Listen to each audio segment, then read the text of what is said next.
You know, it's funny.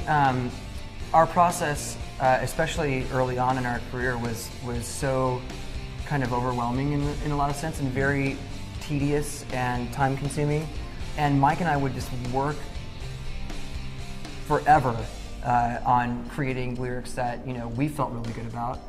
And when Mike and I and whether it was Don Gilmore or Rick Rubin were producing the records, and we all felt like we had a great song with a great story, and if the words were meaningful and important, we'd bring them in and the band would listen.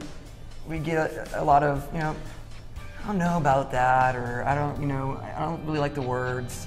And then we go back in, and after several records of rewriting songs 100 times a piece, we were just like, okay, great. Well, guys, if you have an opinion, we like these lyrics.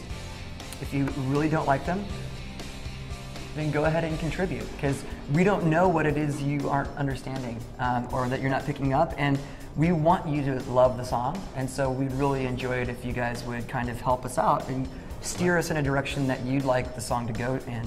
What's funny about that too is that as it progressed on this record and we opened the doors to the other guys a little more to actually participate in it, we found a bunch of different things were happening that not only sometimes the thing that they were, it's not that they necessarily said, oh, I hate this part. It's to say, I don't know about this part. And then we get into a conversation about, okay, well, this is why it's there and this is how it works. And once they got like a sense of the inner workings of the song, they go, oh, actually, then that works great. Or they would say, we would talk about it and like try and work out a new line, and it would be as simple as changing a couple words, and they're like, what about these words? And they're actually now participating, right?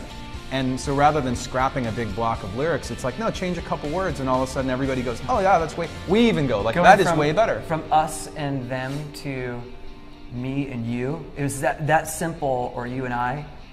Those simple little tweaks were the things that were throwing them off, as opposed to like, Mike and I going back in and going, okay, well, I guess we have to start over again.